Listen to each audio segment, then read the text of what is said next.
ரிஷபராசியில் பிறந்தவங்களுக்கு சுக்கிரனுடைய ஆதிக்கம் இருக்கக்கூடிய ரிஷபராசிக்காரங்க ராசிக்கு 3ல் லக்னத்துக்கு 3ல் சொல்லக்கூடிய அந்த ரிஷபத்துக்கு 3ல் குரு பகவான் நல்லா உச்சமாக இருக்கார். எப்பவுமே குரு பகவான் இந்த ரிஷபராசிக்கு பாவி தான். ஏன்னா 8ஆம் வீட்டுக்காரனும் 11ஆம் வீட்டுக்காரனும். ஆனாலும் கூட 8, 11க்கு உடையவனாகிய குரு 3ஆம் இடத்தில் உச்சம் பெற்று மறைஞ்சால் அது ஒரு சிறப்பான ஒரு யோகத்தை கண்டிப்பாக கொடுக்கும். அதாவது ஜோதிடத்தில் என்ன சொல்கிறாங்க அப்படின்னா, குரு பகவான் 3ஆம் இடத்தில் இருந்தால் என்றைக்குமே எடுக்கிற முயற்சிகள் சக்ஸஸ் ஆகும். சாப்பாட்டுக்கு, துணிமணிக்கு, செல்வத்துக்கு எந்த விதமான குறையும் வைக்காது. 3ல் குரு பகவான் இருந்தாலே அச்சய பாத்திரம் மாதிரி நல்ல தங்க தட்டில் சாப்பிடக்கூடிய யோகத்தையும் கூட கொடுக்கும் அப்படின்னு சொல்லுவாங்க. நம்மளுக்கு தங்கத்தட்டில் சாப்பிட்றதுக்கு யோகம் கொடுக்கலன்னா கூட எந்த விதமான சிரமமும் இல்லாமல் குரு பகவான் கிளியராக பார்த்துக்குவார். ஏன்னா 3ஆம் இடத்துல இருந்து அவரோட பார்வை நல்ல பார்வையாக இருக்கிறதுனால கண்டிப்பாக அந்த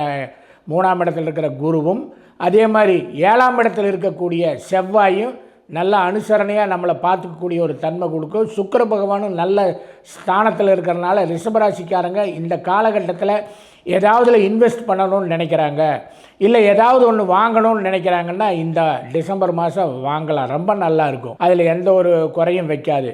குழந்தைங்க சம்மந்தமாக நீண்ட நாளாக குழந்தைகளுக்கு எதாவது வாங்கி தரணும், குழந்தைகளுக்கு ஏதாவது செய்யணுங்க அப்படின்னு நினைக்கிறவங்க இந்த டிசம்பர் மாதம் ரிஷபராசிக்காரங்க அதுக்குண்டான பண வரவும் வரும், அதுக்குண்டான வாய்ப்புகளும் உருவாக்கி கொடுக்கும்.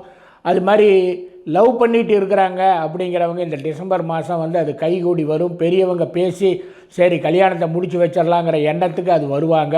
இதெல்லாமே இந்த டிசம்பர் மாதம் ரிஷபராசிக்காரங்களுக்கு நல்லா நடக்கும். அது மாதிரி ஃப்ரெண்டுகள், நட்புகள்லாம் கொஞ்சம் உஷாராக இருக்கணும். நட்பு வட்டத்தில் மட்டும் இந்த டிசம்பர் மாதம், ஏன்னா அவங்கவுங்க கொஞ்சம் சுயநலம் பார்க்குற மாதிரி இருக்கும் டிசம்பர் மாதம் ரிஷபராசிக்காரங்களுக்கு. அதனால அதில் கொஞ்சம் கவனமாக ரிஷபராசிக்காரங்க இருந்தாலே போதும், வேறு எந்த தொந்தரவு கொடுக்காது. தாயார் தகப்பனாரோட சௌக்கியத்தை கொடுக்கக்கூடியது தான் இந்த டிசம்பர் மாதம் இந்த ரிஷபராசிக்காரங்களுக்கு. அதனால் எதை பற்றி கவலைப்படாமல் என் கடன் பணி செய்து கிடப்பதேங்கிற மாதிரி அவங்க வேலையை அவங்க கரெக்டாக பார்த்தாங்கன்னா இந்த டிசம்பர் மாதம் கண்டிப்பாக அவங்களுக்கு நல்லா தான் இருக்கும். இது ஒரு பொது பலன், பொதுவான பலன். இந்த ராசிக்காரங்களுக்கு இப்படி இருக்கும் அப்படிங்கிற பொதுவான பலன்.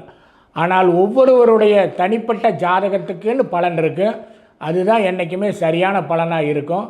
உங்களுடைய ஜாதகத்தில் எப்படி இருக்குது, எனக்கு என்ன மாதிரி இருக்குது, என்னோடய பலாபலன்கள் நல்லா இருக்குதா, எனக்கு யோகம் இருக்குதா அப்படிங்கிறத பற்றி தெரிஞ்சுக்கணும் அப்படின்னு நீங்கள் விரும்பினால் கீழே இருக்கிற நம்பருக்கு ஃபோன் பண்ணுங்கள். ஒரு சிறிய கட்டணம் தான், அதை செலுத்தி உங்களோட பலனை நீங்கள் தெளிவாக கேட்டு தெரிஞ்சுக்கலாம்.